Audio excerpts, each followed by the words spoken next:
Mantis is hands down the best support character in all of Marvel Rivals. It doesn't even come close. The amount of utilities and abilities that she has to help her team by buffing them, saving them, buffing herself, or even counter ulting is just insane. Without a doubt, she's the most adaptive and game-changing support character. So here are some very simple tips to help you guys master Mantis. First, you want to keep your leaves recharged. You get 4 of them and they recharge slowly. I'm gonna spam him with heals and I have 0. And look at the amount of time it takes to regen the actual leaf. But if you get crits, it gives you an entire leaf and you can go back to spamming buffs, spamming heals, and get you right back into the action. So make sure you guys are always healing, buffing, going back to damage. On top of that, your second ability, and probably the second priority, is going to be buffing yourself. You want to buff yourself to deal massive damage. It gives you a nice damage boost. And again, gives you the ability to not only cast more heals and buffs on your teammates, but also be more impactful in the fights. You're basically a jack of all trades when you're playing Mantis. I watch Mantis players all the time just sit in the back. They'll spam heals. They might shoot at the enemy, get a body shot, and they just wait for the orbs to regen. You want to go for headshots. Getting that crit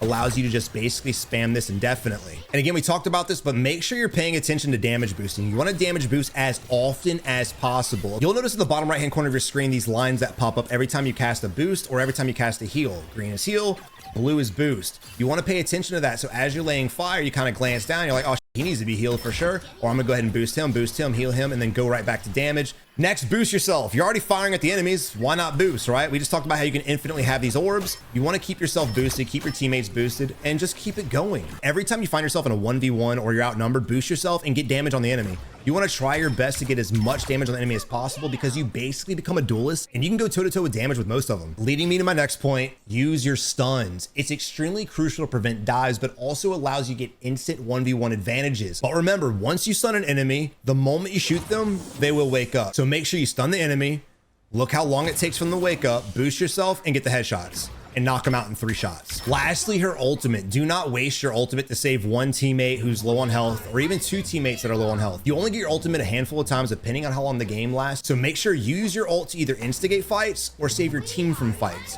I love to use this as a counter ult. So if you run into an enemy like Psylocke who decides to ult, you can go ahead and pop this ult real quick and it will basically negate damage that she's dealing your teammates, but it does not make you invincible. So make sure you're getting out of dodge and trying your best to get out of her little radius from her ult because you will get laid out. But let me know in the comments what character you want me to cover next in my in-depth guides. I'll be coming out with guides for every single character, support, duelist, tanks, doesn't matter, here on TikTok as well as my YouTube. So like and follow for more.